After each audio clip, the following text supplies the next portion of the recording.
success for survivors of clergy sexual abuse, and we're getting survivors from around the world that are now contacting our organization, Ending Clergy Abuse, beginning the process of coming forward and of healing.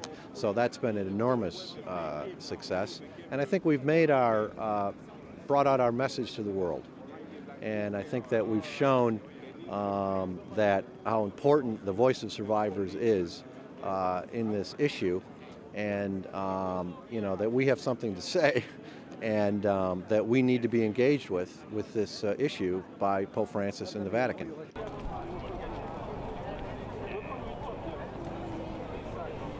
And this is about child sex trafficking in the Catholic Church. But they're not trafficking the child, they're trafficking the offender. Because what you're doing by hiding them and transferring them to parishes and schools secretly to new assignments is sex trafficking. And I'll say it again, but you're not trafficking the child, you're trafficking the offender.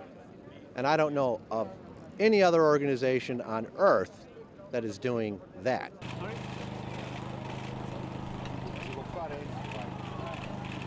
I don't see, there's nothing in his remarks about releasing documents that demonstrate the truth of how they are and have been covering up child sex crimes. So what that is secrecy.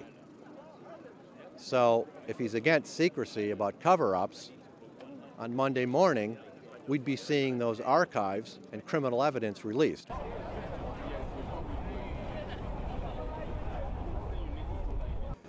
The summit was very important. It was a sort of crash course for the episcopates of all the world, because we know that 90% of the bishops' conference all over the world have not put into action best practices. There is only a handful of bishops' conferences in Germany, in the United States, in England and Wales, in Ireland, in Austria, but the rest practically has not been effective all those years. So it was important to speak about concreteness, to say that norms are needed, that you must inform the victims of the procedure, that the procedure must be quick, and also it was important to speak about the accountability of the bishops, because many bishops have made a cover-up, and some bishops are also personally responsible for abuses in their past.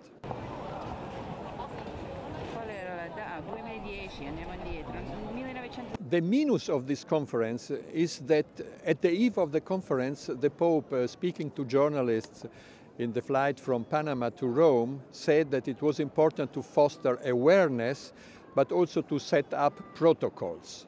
So the conclusion of the conference, if there is not a last-minute surprise, is that these protocols are not yet ready. So it is very important that in the next week there are really working guidelines for all the church. Because also the Pope in his last speech was now saying it's important to have rules, not indications. And it is important to bring to justice every culprit. This means also to bring it to the civil justice, not just to make an ecclesiastical procedure. So now the public opinion is waiting, not only the victims, but the good Catholics and also the non-Catholics who believe in the role or who are interested in the role of the church and the social role and the moral role of the church are now waiting for precise norms and rules.